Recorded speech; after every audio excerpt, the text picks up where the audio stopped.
42% రిజర్వేషన్ల అమలుకు వ్యతిరేకంగా ఉన్న బీజేపీని గద్దె దింపాలి.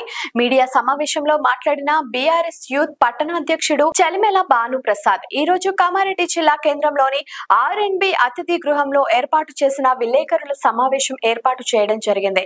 బీసీ రిజర్వేషన్ల సాధనకు వివిధ బీసీ సంఘాలతో ఏర్పడిన బీసీ ఐక్య కార్యాచరణ కమిటీ బంద్ ఫర్ జస్టిస్ పేరుతో ఈ నెల 18న తలపెట్టిన రాష్ట్ర బంద్ కు భారత రాష్ట్ర సమితి, బీఆర్ఎస్ మరియు కామారెడ్డి మాజీ శాసనసభ్యులు గంప గోవర్ధన్ అన్న సంపూర్ణ మద్దతు ప్రకటిస్తున్నామని, బంద్ లో ప్రత్యక్షంగా కామారెడ్డి జిల్లా వ్యాప్తంగా పాల్గొంటామని బీఆర్ఎస్ యూత్ పట్టణాధ్యక్షుడు చలిమెల భానుప్రసాద్ తెలిపారు. ఈ సందర్భంగా బీఆర్ఎస్ యూత్ పట్టణాధ్యక్షుడు చలిమెల భానుప్రసాద్ మాట్లాడుతూ బీసీ రిజర్వేషన్ల సాధనకు తెలంగాణ ఉద్యమ తరహాలోనే ఒక సామాజిక ఉద్యమంగా ముందుకు సాగాలని సూచించారు. బీసీ బిల్లులను ఆమోదించి రిజర్వేషన్లను మరియు కామారెడ్డి బీసీ డిక్లరేషన్ అమలు చేయాల్సిన బాధ్యత ముఖ్యమంత్రి రేవంత్ రెడ్డి, కాంగ్రెస్ పార్టీ రాష్ట్ర ప్రభుత్వం పైన ఉందని స్పష్టం చేశారు. బీసీలకు 42% రిజర్వేషన్ల అమలు జీవోతో పాటు స్థానిక సంస్థల ఎన్నికల నిర్వహణ మీద హైకోర్టు స్టే విధించడంతో రిజర్వేషన్ల అమలు, స్థానిక సంస్థల ఎన్నికలు నిలిచిపోయాయి. దీనికి ప్రధాన కారణం కేంద్రంలోని బీజేపీ ప్రభుత్వమేనని, ఇప్పటికైనా రాష్ట్రం నుండి ప్రాతినిధ్యం వహిస్తున్న బీజేపీ ఎంపీలు, కేంద్ర మంత్రులు నైతిక బాధ్యత వహించి వారి పదవులకు రాజీనామా చేయాలని డిమాండ్ చేశారు. రాష్ట్ర ప్రభుత్వం కులగణన సర్వే నిర్వహించి బీసీలకు 42% రిజర్వేషన్ల బిల్లు కేంద్రానికి పంపించినా స్పందించలేదన్నారు. శాసనసభలో అన్ని పార్టీలు ఏకగ్రీవంగా ఆమోదించి ఆర్డినెన్స్ చేసి గవర్నర్ కు పంపించినా ఆమోదించకపోవడం వల్లే రిజర్వేషన్లు ఆగిపోయాయన్నారు. బీజేపీ కులతత్వ మనువాద పార్టీ అయినందున కుల వ్యవస్థ అసమానతలు ఉండాలని, మనుధర్మ శాస్త్రాన్ని అమలు చేయాలని కోరుకుంటుందని ఆరోపించారు. ఎస్సీ, ఎస్టీ, బీసీ, మైనారిటీ మహిళలకు రావాల్సిన హక్కులన్నింటినీ కాలరాస్తుందని ధ్వజమెత్తారు. బీసీల పట్ల బీజేపీకి చిత్తశుద్ధి ఉంటే 9వ షెడ్యూల్లో చేర్చేందుకు రాజ్యాంగ సవరణ ద్వారా అవసరమైతే కేంద్ర ప్రభుత్వం తక్షణమే పార్లమెంటును సమావేశపరిచి ఆ ప్రక్రియను పూర్తి చేయాలన్నారు. రిజర్వేషన్లు 50% పరిమితి పేరుతో ఏళ్ల తరబడి బీసీల రిజర్వేషన్ పెంపు అంశాన్ని నాంచడం ఏమాత్రం తగదన్నారు. ఆర్థికంగా వెనుకబడిన వర్గాలు ఈడబ్ల్యూఎస్ రిజర్వేషన్ వర్తింపులో ఈ పరిమితిని ఇప్పటికే దాటిపోయిన విషయాన్ని పరిగణలోకి తీసుకోవాలన్నారు. గవర్నర్ వద్ద పెండింగ్ ఉన్న బిల్లులు నిర్ణీత కాల పరిమితిలోగా ఆమోదం లభించకపోతే నోటిఫై చేయవచ్చని తమిళనాడు కేసులో సుప్రీంకోర్టు ఇచ్చిన తీర్పుని పరిశీలించాలన్నారు. రాష్ట్రం నుండి ప్రాతినిధ్యం వహిస్తున్న బీజేపీ కేంద్ర మంత్రులు, ఎంపీలు కేంద్రంపై ఒత్తిడి తేవడానికి ఎటువంటి ప్రయత్నము చేయలేదన్నారు.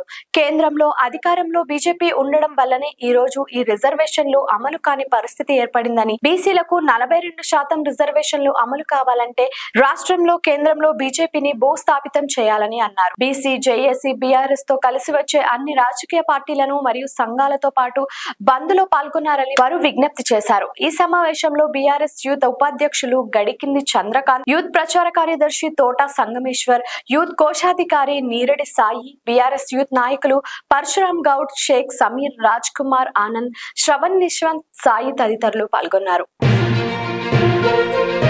తెలంగాణ రాష్ట్రంలో అధికారం ఉన్నటువంటి కాంగ్రెస్ పార్టీ ముఖ్యమంత్రి రేవంత్ రెడ్డి గారు ఎన్నికలకు ముందు బీసీలకు 42% రిజర్వేషన్ ఇస్తారని చెప్పేసి కామారెడ్డి జిల్లా కేంద్రంలో బీసీ డిక్లరేషన్ చేయడం జరిగింది. దాన్ని దృష్టిలో పెట్టుకుని రాష్ట్ర ప్రభుత్వం 42% బీసీలకు రిజర్వేషన్ ఇస్తూ అన్ని పార్టీల మద్దతుతో అసెంబ్లీ తీర్మానం చేసి, అదేవిధంగా శాసన మండలి తీర్మానం చేసి గవర్నర్ గారికి ఇచ్చినప్పటికీ గవర్నర్ గారు ఆ బిల్లుని పెండింగ్ లో పెట్టడం జరిగింది. దాన్ని రాష్ట్ర ప్రభుత్వం జియో 9 తీసుకొచ్చి మరి ఆ బిల్లును ఆమోదం చేయడంతో ఈ బిల్లుకు వ్యతిరేకంగా కోర్టులో కాంగ్రెస్ పార్టీ అనుచరులు, రేవంత్ రెడ్డి అనుచరులు మరి ఈ బిల్లుకు వ్యతిరేకంగా హైకోర్టుకు వెళ్లడం జరిగింది. హైకోర్టు ఈ బిల్లుపై స్టే ఇవ్వడం జరిగింది.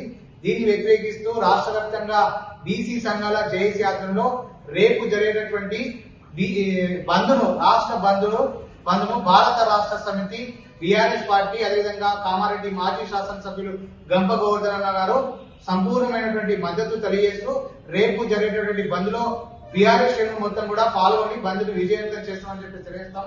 అదేవిధంగా కేంద్రంలో ఉన్నటువంటి నరేంద్ర మోడీ ప్రభుత్వం, రాష్ట్రంలో ఉన్నటువంటి బీజేపీ నాయకత్వం బీసీ రిజర్వేషన్లపై గడికో మాట మాట్లాడుతూ అసలు సమన్వయ లోపం జరుగుతా ఉంది. అదేవిధంగా మొన్నటికి మొన్న కేంద్ర మంత్రి బండి సంజయ్ గారు బీసీల రిజర్వేషన్ మేము వ్యతిరేకిస్తాం, బీసీ బిల్లును పాస్ చేయమని చెప్పేసి ఆయన స్పష్టంగా మీడియాకు తెలియజేయడం జరిగింది. ఎందుకు అంటే ఈ ఏదైతే 42% బీసీల రిజర్వేషన్ లో మైనార్టీలు ఉన్నారు కాబట్టి మీ బీసీ రిజర్వేషన్ వ్యతిరేకిస్తామని చెప్పేసి చెప్తా ఉన్నాడు. కేంద్రంలో ఉన్నటువంటి బీజేపీ ప్రభుత్వం, అదేవిధంగా నరేంద్ర మోడీ గారు బీసీ బిడ్డ, అది దృష్టిలో పెట్టుకోవాలి దయచేసి. అదేవిధంగా మీ మేనిఫెస్టో కూడా బీసీలకు పెద్ద ఎత్తున రిజర్వేషన్ కల్పిస్తామని చెప్పేసి చెప్పారు. ఇప్పటికైనా అదేవిధంగా రాష్ట్రంలో బీజేపీకి సంబంధించిన 8 మంది ఎంపీలు ఉన్నారు. దయచేసి పార్లమెంట్ లో 42% బీసీలకు రిజర్వేషన్ కల్పించాలని పార్లమెంట్ లో గళమెత్తాలని చెప్పేసి డిమాండ్ చేస్తా ఉన్నాం. లేకపోతే తెలంగాణ రాష్ట్రంలో బీజేపీ ఎమ్మెల్యేలను అదేవిధంగా ఎంపీలను అడ్డుకుంటాం, ప్రశ్నిస్తామని చెప్పేసి తెలియజేస్తా ఉన్నాం. అదేవిధంగా రాష్ట్రంలో ఉన్నటువంటి కాంగ్రెస్ ప్రభుత్వాన్ని, ముఖ్యమంత్రి రేవంత్ రెడ్డిని కూడా హెచ్చరిస్తా ఉన్నాం. దయచేసి మీ బిల్లును ఖచ్చితంగా తమిళనాడు తరహాలో బీసీల రిజర్వేషన్ బిల్లును పాస్ చేసే విధంగా మీరందరూ కూడా ప్రయత్నం చేయాలి. లేకపోతే భారత రాష్ట్ర సమితి బీఆర్ఎస్ పార్టీ చూస్తూ ఊరుకోదని చెప్పేసి తెలియజేస్తా ఉన్నాం. ముఖ్యంగా రేపు జరిగేటటువంటి బంద్ లో కామారెడ్డి జిల్లా కేంద్రంతో పాటు జిల్లా మొత్తంగా ఉన్నటువంటి అన్ని వర్గాల ప్రజలు, వ్యాపార, వర్తక, అదేవిధంగా విద్యా సంస్థల యాజమాన్యాలు సహకరించి బంద్ ను విజయవంతం చేయాలని చెప్పేసి విజ్ఞప్తి చేస్తాం. లైక్ చేయండి, షేర్ చేయండి, సబ్స్క్రైబ్ చేయండి. మరిన్ని వీడియోల కోసం బెల్ సింబల్ పై క్లిక్ చేయండి.